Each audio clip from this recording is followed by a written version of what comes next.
Make a second part of sensation and intuition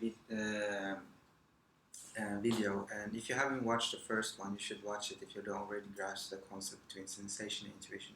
But if you already have an informed understanding, you can just watch this one. And this one is a bit more in depth. I'm not gonna be talking for too long. Honestly, I can talk for hours about the differences between sensation and intuition, but I'm gonna just try to make it short and enough information so people can use the knowledge for their own benefits and maybe others.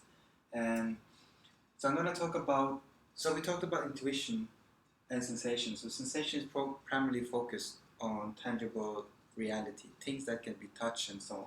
Intuition is more informed about the conceptual reality, more of the abstract and things that necessarily cannot be touched. And what happens is that these people differ in information processing. It means that how they gather in information. People that prefer sensation because they gather information through their senses, taste, smell, touch, and how they see, and so on. They have a sequential taking information.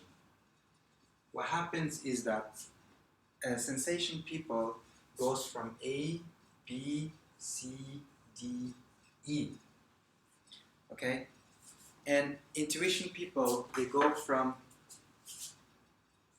A and they skip, suddenly they are D, and they skip, suddenly they are C. But what happens is that intuition people, they don't need to have all the data. They just have one data here, and one data here, and that can sort of create an understanding. For them it's enough. They're already filling in the blanks. And so what happens is that intuition people, they form relationship. When they take information, they form relationship, they form meanings about the information coming in. They add something to it usually. Sensation, they don't do that.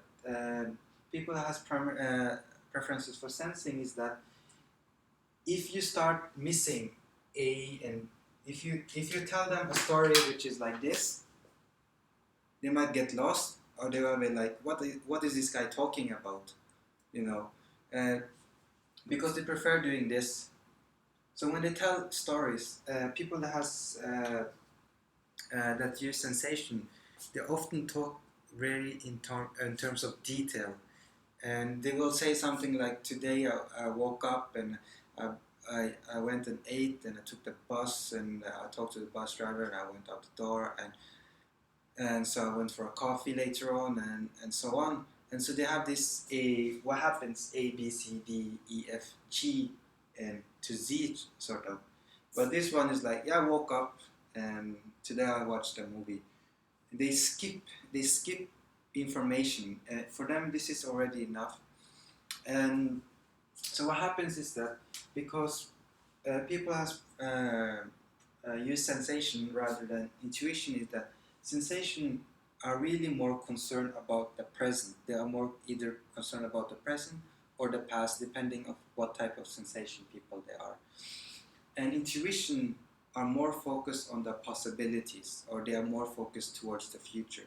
You have, for example, INTJ personality type. INTJ is also called mastermind, and they are have a really nice combination of conscious awareness. They have like this imaginative thinking coupled with like systematic approach.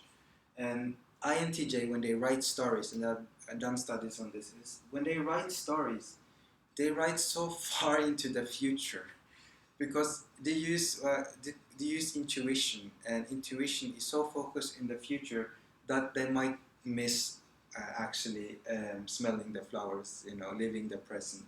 And so what they do is really towards the future, intuitive people.